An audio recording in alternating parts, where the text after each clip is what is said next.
पूरा उत्तर बिहार इस वक्त भीषण बाढ़ की चपेट में है। नेपाल में 7 घंटे से लगातार बारिश हुई और नेपाल का असर अब बिहार के 19 जिलों में बाढ़ के तौर पर नजर आ रहा है।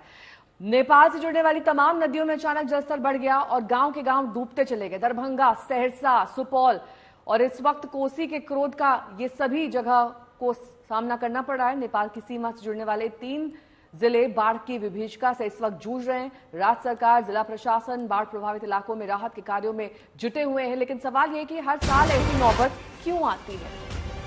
एक बार फिर से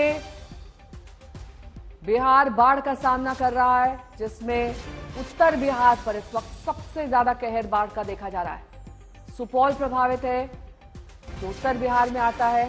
नेपाल से सटे जिलों में ये नदियां उफान पर है। दरभंगा, सहरसा का भी सुपौल जैसा ही हाल है, क्योंकि कोसी और बागमती नदी इस वक्त उफान पर है। 7 घंटे तक लगातार नेपाल में बारिश हुई है, जिसकी वजह से नदियां उफान पर आई और उत्तरी बिहार लगभग डूब सा रहा है।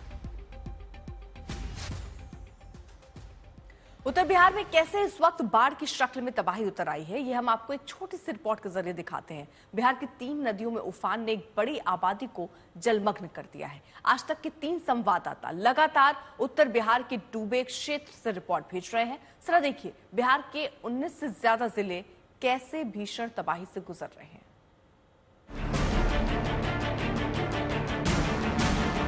जलई थाने में आपका स्वागत है और स्वागत है बिहार के उस डूब क्षेत्र में डूबना जिसकी नियति बन गई है। सहरसा जिले का ये जलई थाना जलमग्न हो गया है। वर्दी वाले बाबू को बोरिया बिस्तर बांधकर रवाना होना पड़ा है। इस थाने को बाढ़ के पानी ने थमने को मजबूर कर दिया है।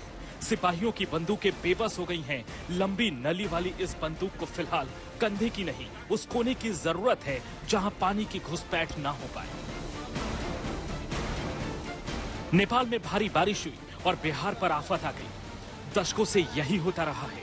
देश को आजाद हुए 75 साल से ज्यादा हो गए, अमृतकाल भी चला गया, मगर नेपाल से उतरते जल शोक से बिहार को आजादी नहीं मिल पाई। दूर आसमान से ली गई दरभंगा जिले की ये तस्वीरें सबूत है नेपाल से आने वाली बाढ़ की विभीषिका को खत्म करने के वादे कितने हवाई साबित हुए। कोशी से सटा दरभंगा का बड़ा इलाका पानी के हवाले है और अब हवाई सर्वेक्षण की रस्म अदायगी हो रही है, लेकिन हालात ऐसे हैं कि स्कूलों, कॉलेजों में पानी, हवाई अड्डे के रनवे पर पानी, मंदिरों, धर्म स्थानों में पानी। जब बारिश का मौसम था, बिहार सूखे से जूझता रहा। मॉनसून जब देश के तमाम हिस्सों में पानी बरसा रहा था, तो बिहार में आसमान से आग बरस रही थी। अब जब मॉनसून की जाने का वक्त आया है, तो पूरा उत्तर बिहार बाढ़ से त्राही त्राही कर रहा है और इसकी वजह बिहार नहीं, नेपाल में हुई बारिश है। नेपाल से अंधाधुंध पानी छूटा और बिहार पर बाढ़ का कहर टूटा। कमर टूटे बिहार का क्या हाल है, ये आपको विस्तार से बताएंगे। सहरसा में कोशी के प्रकोप पर संवाददाता रोहित सिंह की रिपोर्ट, बेतिया में गंडक की विनाश लीला पर शशि भूषण की रिपोर्ट और सीतामढ़ी में बागमती से कैसे शोक, इस पर आदित्य वैभव की रिपोर्ट। नदियों का तांडव, ग्राउंड जीरो पर 3 संवाददाता। बिहार में बाढ़ के खिलाफ आज तक का ये वो मोर्चा है जिस पर हर तस्वीर, हर डिटेल आपके सामने होगी।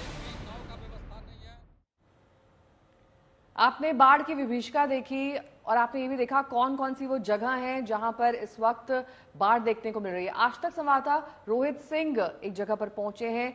पूरा का पूरा थाना वहां पर कैसे डूब गया है, अब आपको दिखाते हैं। हम इस वक्त जहां मौजूद हैं, वो दरअसल बहुत लोग हैरान हो जाएंगे कि कहां पर इस वक्त हम मौजूद हैं। हम जहां मौजूद हैं, दरअसल ये एक पुलिस स्टेशन है। अब आपको हम तस्वीरें दिखा रहे हैं, जरा देखिए, ये जलई थाना है, सहरसा जिले में पड़ता है और ये पूरा थाना जो है ये पूरी तरीके से जलमग्न हो चुका है।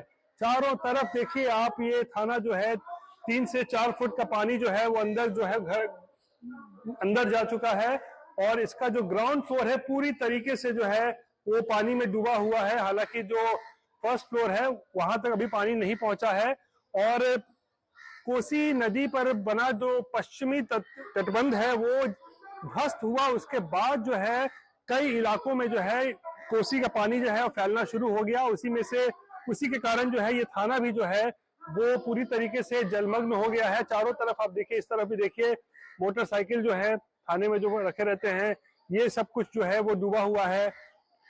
जो यहाँ पर पुलिसकर्मी थे, सभी लोगों ने किसी तरीके से जरूरी चीजें लेकर, हथियार लेकर, दस्तावेज लेकर वो लोग जो है सुरक्षित स्थान पर जो है बाहर निकले हैं। उस तरफ भी देखिए आप, उधर भी तमाम जो बाइक्स हैं, मोटरसाइकिल जो आपको दिख रही हैं, सब कुछ डूबा हुआ है। यानी चारों तरफ जो है यहाँ आपको केवल और केवल इस थाने में जो है वो पानी ही पानी नजर आएगा। और ये तस्वीरें अपने आप में सब कुछ बयान कर रहा है कि किस तरीके से बिहार में इस बार बाढ़ ने हाहाकार मचाया है। और अब आपको दरभंगा का एक वायरल वीडियो दिखाते हैं। बाढ़ ने बाकी लोगों के साथ शिक्षकों की जान भी सासत में डाल दी है। सरकार ने छुट्टी नहीं दी और स्कूल जाने के रास्ते में पानी ही पानी।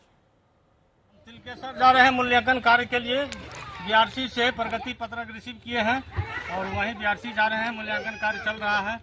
भर कमर से ज्यादा पानी होने का अनुमान है। अभी तक भर कमर पानी में है। देखिए आगे नाव मिलता है कि नहीं मिलता है, पता नहीं क्या होगा। विद्यालय पहुंच पाएंगे कि जान से जाएंगे, कहना मुश्किल है। पानी भर डर हो गया है। अब देखते हैं क्या होता है नहीं होता है। स्कूल तो जाना जरूरी है क्योंकि बिहार सरकार इस बार में छुट्टी नहीं दी हुई है, इसलिए हम लोगों को स्कूल तो जाना ही जाना है क्योंकि मोबाइल से हाजिरी बनता है।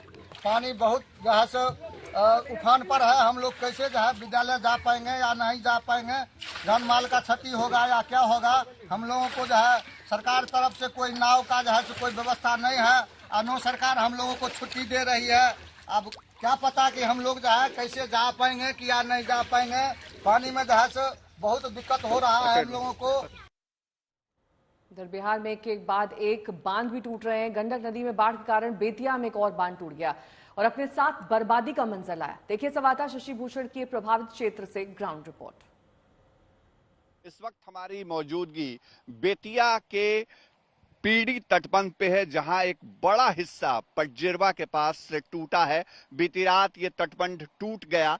इस पर पिछले कुछ घंटों से दबाव था और आपको हमारे सहयोगी नदीम दिखाएंगे। दाहिनी तरफ सबसे पहले कैमरे को पैन करते हैं। ये पूरा गंडक है और गंडक नदी उफान पर है इस वक्त भी, और उससे रिहायशी इलाकों को बचाने के लिए ये पीड़ी तटबंध बनाया गया है। लेकिन तटबंध का एक बड़ा हिस्सा, तकरीबन कह सकते हैं कि 50 से 60 मीटर का ये हिस्सा जो है वो बीती रात बहा और अभी पानी की धार देखिए जो रिहायशी इलाकों की तरफ जा रही है। और ये गंडक का पानी उन इलाकों में जा रहा है जहां पर 5 पंचायतों की लाखों की आबादी प्रभावित हो रही है। लगभग 20 से 25 पंचायत हैं जो इस वक्त गंडक की धार के बीच में आ गए हैं, या यूं कह लीजिए कि वहां तक गंडक का पानी, बाढ़ का पानी पहुंचा है। और देखिए रफ्तार क्या है पानी की, जो कैमरे के जरिए फोकस करके लगातार नदीम दिखा रहे हैं आपको। और जिला प्रशासन अलर्ट पे है। जो दूसरी तरफ हमारे मौजूदगी है जहां तटबंध टूटा है, उसके ठीक सामने हम आपको दिखाते हैं, अपने ठीक पीछे ये देखिए वहां पुलिस की मौजूदगी है। जहां इस वक्त हम मौजूद हैं वहां भी पुलिस प्रशासन की मौजूदगी है। थोड़ी देर पहले जो पश्चिम चंपारण के डीएम हैं उन्होंने इस जगह का जायजा लिया है।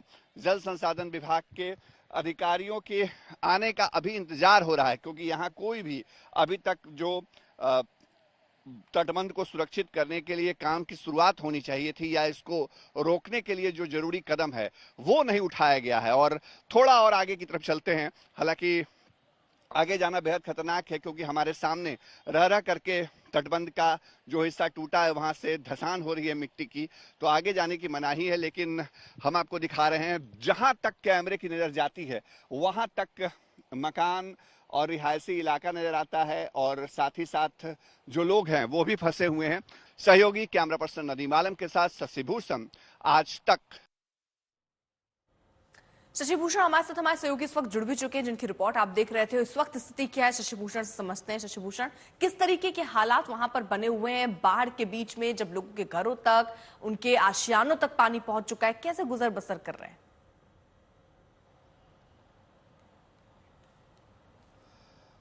देखिए पिता, असल मुश्किल अब शुरू हुई है क्योंकि नेपाल से जो पानी का फ्लो बना हुआ था पिछले 5-6 दिनों में वो फ्लो रुका है। अब पानी का नया डिस्चार्ज तो नहीं हो रहा है, जो नॉर्मल डिस्चार्ज होता है वो हो रहा है। लेकिन जो गंडक का इलाका है उस इलाके में जमीनी हकीकत क्या है, ग्राउंड रिपोर्ट के जरिए ही समझा रहे हैं आपको। देखिए हमारे ठीक पीछे ये पूरा गंडक है, मतलब गंडक का वो पानी है जो इस वक्त बाढ़ की शक्ल में यहाँ तक आ पहुंचा है। बैरिया तटबंध पे इस वक्त हम मौजूद हैं और यही वो तटबंध है जो बीती रात टूटा था। अब हमारे सामने लगभग 3 घंटे से हम यहाँ हैं और हमारे सामने ये तकरीबन 10 फीट का स्ट्रेच जो है वो और इसी बाढ़ के पानी में नीचे जा चुका है।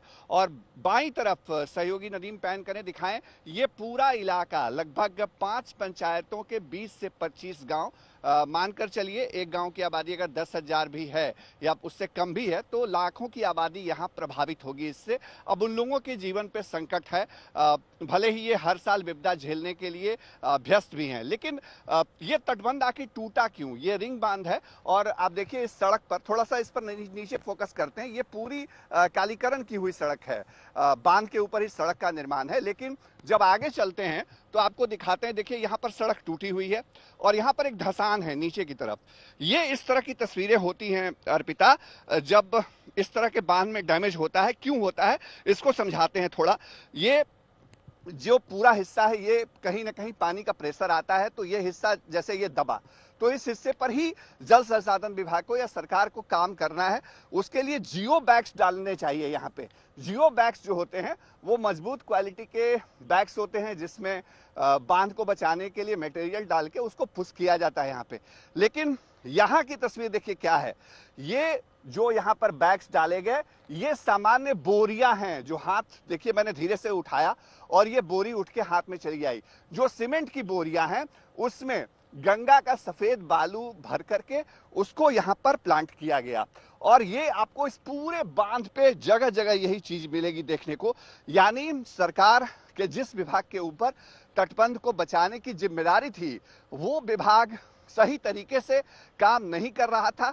ग्राउंड वर्क के जरिए, ग्राउंड रिपोर्ट के जरिए हम ये समझाने की कोशिश कर रहे हैं और देखिए यहाँ भी वही स्थिति रही होगी कमोबेश।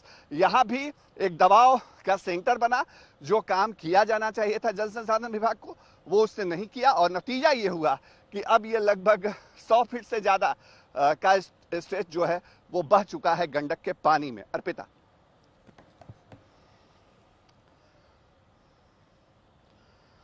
शशि भूषण, आप दिखा रहे हैं किस तरीके से सरकार की उदासीनता है, लापरवाही है और जो वहां पर इंतजाम होने चाहिए थे वो नाकाफी दिखाई दे रहे हैं।